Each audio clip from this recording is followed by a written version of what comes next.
Victor Mills stared out the windshield of his SUV at a dingy brick storefront, faded gold letters on the window proclaiming it the Mystic Corner, for all your magic needs.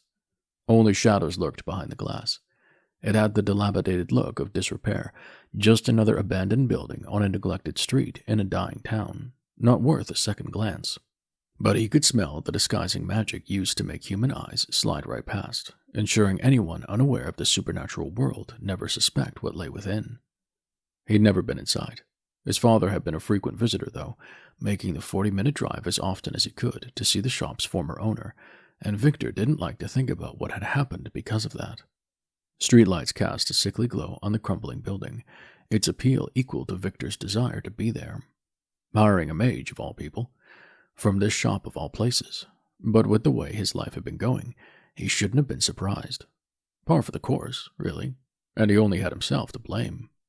His jaw ached, and he forced himself to unclench it. This had to be done. Every day he put it off, he was endangering his pack.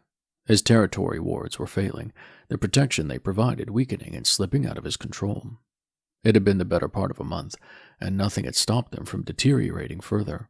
So here he was, bracing himself to ask for help from the shop's new owner, one of the few mages in the northwestern United States who could do what Victor needed. A voice in his mind whispered that the solution would be worse than his current problem. Being there felt like a risk, like mere proximity to magic would send him spiraling out of control. But the need to know, to find out what was happening to his wards, to keep his pack safe, clawed at him. He got out of his SUV and walked down the cracked sidewalk. Magic permeated the block, reeking of ozone and leashed power, enough to make his nose wrinkle. The idea of working closely with that scent, the knowledge that it had clung to his skin for days after this was over, made him want to turn tail and run. Determination drove him forward. If he needed to deal with magic to fix this, he would. This mage had been in Lost Creek for less than a year, still an outsider by most small-town standards, but he already came highly recommended. Rumor had it prominent shifters throughout the Pacific Northwest had the mage he'd apprenticed under on speed dial, and his training had been top of the line.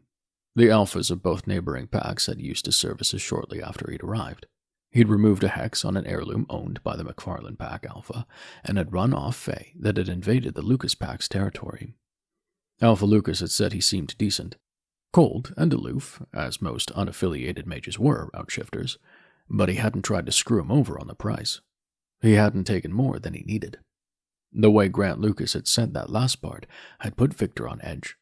It hadn't been meant unkindly, but even the slightest allusion to the mage who'd previously owned the shop made Victor's fingertips ache with the urge to sprout claws. Victor stopped in front of the dirty glass door, preparing himself for the assault on his senses that would greet him on the other side. Unbidden, an excited shiver coursed through him, raw and primal. He pushed it down. As much as Victor didn't want to be there, his wolf wanted nothing more. But it had lost that right the last time they'd been near a mage.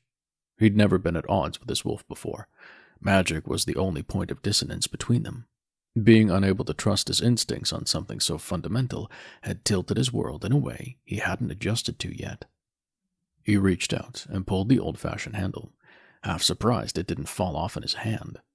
The door hinges creaked in protest, almost drowning out the jingle of bells. As soon as he stepped inside, the omnipresent odor of magic saturated the air, impossible to ignore. It curled in his nostrils and clogged his throat. Acerbic iron sparks layered over a myriad of herbs, incense, and oils, too many to pick out and identify. But under that, another scent lingered. He inhaled deeper, trying to get more of it before he could stop himself. He caught hints of soil and snow, then his vision swam, and he had to breathe shallowly through his mouth to regain his balance. Every inhale tasted sharp on his tongue. The shop loomed around him, long and narrow. His skin prickled, like if he touched the walls, he'd feel the buzz of electricity running through them, and somehow, even though it had been a year, he swore a leftover trace of miasma festered. The stench was one he'd become too familiar with, one he'd hoped to never smell again.